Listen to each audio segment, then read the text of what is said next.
Hello everyone, welcome back to my channel. I'm Ashley and today we're going to be going through all of my skincare and hair care empties over the past 2 months. I mentioned at either the end of last year or the beginning of this year that I was going to split my empties up and have all of my makeup empties as part of my makeup rehab series. So if you haven't seen those, I will make sure to link that playlist down below. And then I was going to do my remaining empties probably every other month. So here we are, and we're gonna talk about it. So let's go ahead and dive in. The first thing is I actually have 2 face mask empties. That for me is shocking for a few different reasons. First of all, I never have time to do self-pamper routines, including things that seem so simple like a sheet mask. Also, I don't purchase these anymore because I feel like they just create so much needless waste, but I am still working through the ones that are in my collection. Those are from Tony Moly. I will say that when it comes to all of the sheet masks that I've tried over the years, Tony Moly really does tend to be my favorite. They're very hydrating. They feel really nice. My skin really responds well to them. They're lovely. They just create a lot of packaging waste, which I'm personally not really fond of. I do have some empty cosmetic rounds. These are from Publix. I like these just fine, but y'all know I'm also bougie, and I tend to prefer my Shiseido ones. There were only a couple left in that pack, so it really didn't take all that long. I had been using them before for things like removing nail polish, but I don't do my own nails anymore, so I'm not quite sure what I'm gonna do with some of the ones that I have in back stock, but we'll see. These were nice. I like these because they don't break apart really easily. They don't lint really easily, so I like them. I just like my Shiseido ones better. I did finish off a dry shampoo. This is from the brand Unwashed. This is their dry cleanser. This was fine. It was fine. It worked like a dry shampoo should, and it's not my favorite, but it also wasn't like a pain to use either. I do have another one of these in back stock. I got both of them through Trend Mood boxes. So I do have another one, but it isn't something that I feel like I would repurchase. There are other dry shampoos that I prefer over this one. As far as scent goes, it didn't have much of a scent. It wasn't like a pleasant scent, but it wasn't like an off-putting scent either. It was just a scent. I feel like everything to do with this dry shampoo is just kind of like meh. I mean, it's there, but not anything to really be excited about. I did use off a clarifying shampoo. This is from Bumble and Bumble. This is their BB Sunday clarifying shampoo.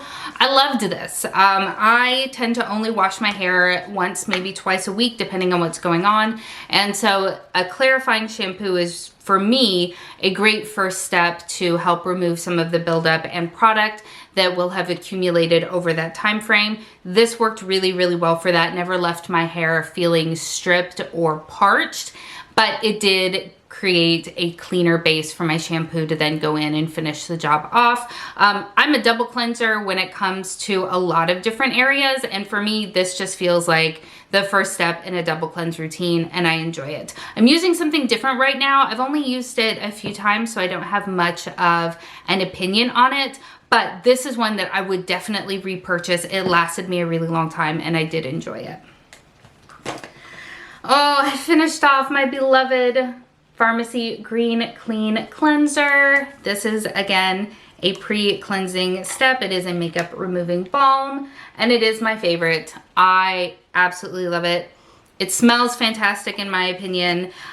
It works at breaking down my makeup so effortlessly and easily. I love the texture that it becomes once you kind of put it in your hands a little bit and spread it on your face. It doesn't tug at my skin. I can use it around my eyes without any sort of irritation. I don't get cloudiness in my vision. Like, this is my favorite for a reason, and I will absolutely repurchase. I do have a few other different brands in backstock. Right now I'm using, the Clinique Take Off the Day, which I do also really like. So I will repurchase it, just not quite yet. Oh, I have another sort of sheet mask item. This is from Wander Beauty. These are the Baggage Claim Gold Eye Masks. I got a whole bunch of these over the years from BoxyCharm back when I had that subscription.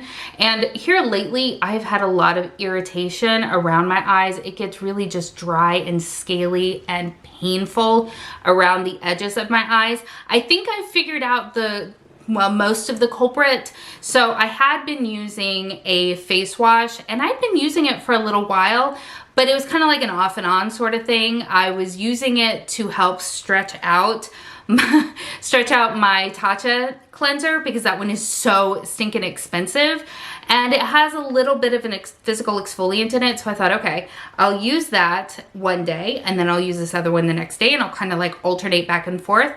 And I'm pretty sure it was that cleanser that was just too harsh on my skin, and I always tend to feel it first in my eye area. And it took me honestly a long time to figure this out. There are some pictures on Instagram which I was kind of horrified to post, but the makeup look was so good. But you could see like dry, flaky skin on my actual eyelids.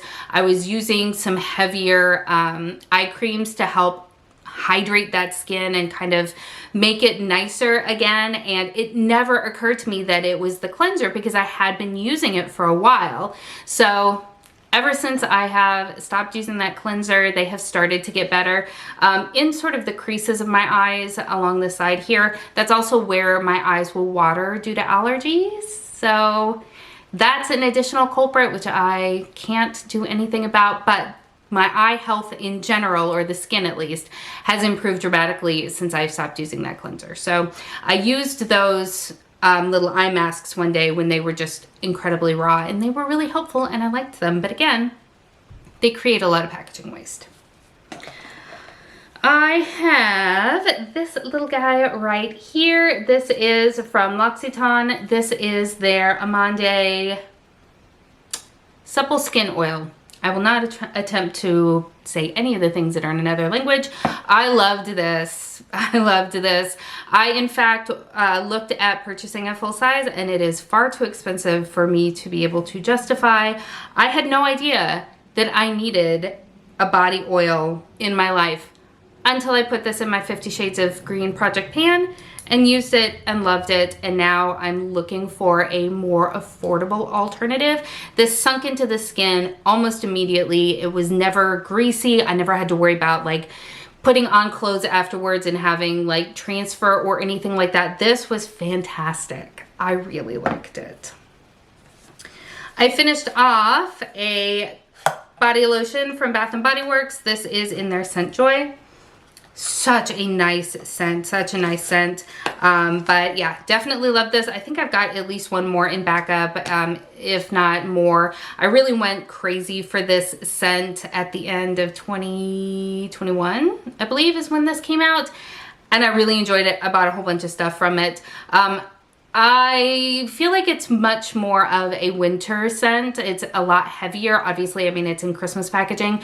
So I probably won't be using it anytime soon because the weather is starting to warm up. I mean, it's been 80 degrees in February where I live, which is insane. But I do really enjoy it, and I'm sure I will break it out again should the weather ever cool down. I also used up this little body lotion from H2O Plus, I think that's what it's called. This is their Sea Salt Hydrating Body Butter. Again, I really liked the texture of this. The scent was kind of meh for me. It really wasn't a very strong scent. Really didn't like do a whole lot for me, but I did enjoy the texture of the product itself. I don't know where to actually buy this product. I got this as kind of a travel set from Marshall's a few years ago, I'm pretty sure. But I didn't love it enough to want to track it down again, but I enjoyed it enough to use it and miss it slightly when it was gone. I finished off a shampoo. This is from Sol de Janeiro. This scent, like, this is one of those overly hyped products that I feel like is really worth the hype because this scent is just so nice. So nice. I bought a kit a couple of years ago that had a shampoo, conditioner, deep conditioner, and a body butter. I have finished off the Oh no, this is the conditioner, not the shampoo. Sorry, the shampoo is still in my shower and it's on its last legs. I was hoping to get it done before filming this video, but we're not quite there. So this is the conditioner. Sorry about that. And I really enjoyed it. This is the hair mask, which I also really enjoyed. And I would absolutely purchase again. It smells so fantastic. Like this, oh, I will stop gushing about it, but it smells so good. I love it. I finished off an essence. This is from Ole Henriksen. This is their Barrier Booster Orange Ferment Essence. I really enjoyed this a lot. I have really good luck when it comes to the Ole Hendrix Truth line, which is their vitamin C line. I really liked this a lot. I do definitely miss it. I really enjoyed the texture. It was definitely a liquid, but it was a liquid with some body to it. I liked how it smelled. It smelled just like an Orange Julius. Like, it was just a very pleasant experience, and I did enjoy it. This is one that I would definitely repurchase. I have a few other essences that I need to use before repurchasing anything, but that would be very high on the list because I really did enjoy it quite a bit. I have a little serum from, I think it's pronounced Innisfree. Hopefully I'm saying that correctly. I'm not exactly sure where this came from, but it is their intensive hydrating serum with green tea seed. It was fine. I didn't really feel like it did a whole lot.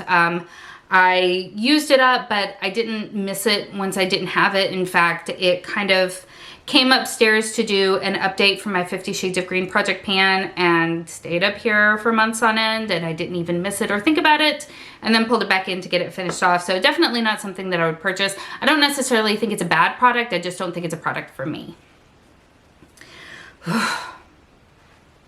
Charlotte's Magic Cream. Why does it have to be so expensive? I genuinely enjoyed this so much. It's like $100 a bottle, and I can't. I would love to, but I can't.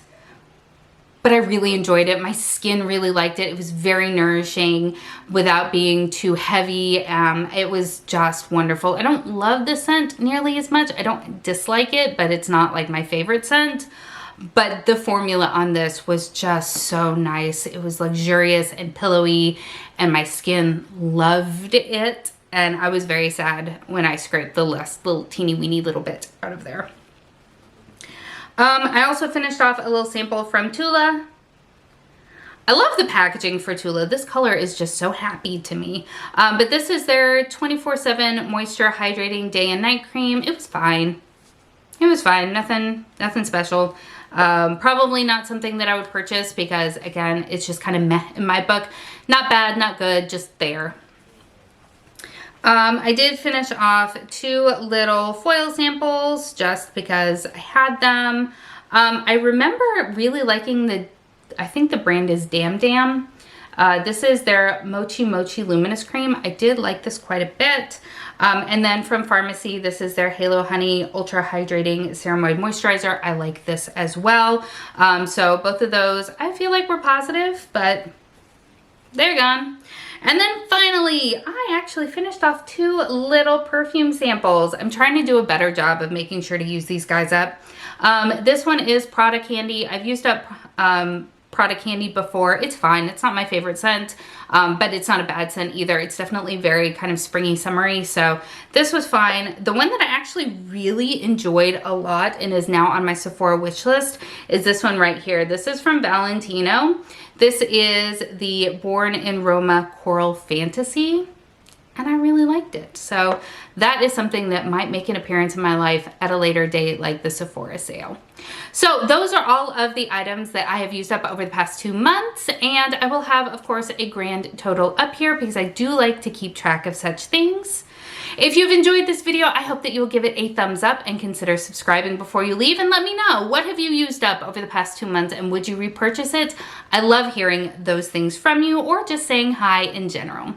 As always, thank you so much for spending some time with me today. I hope that you're having an amazing day, and I will see you next time. Bye.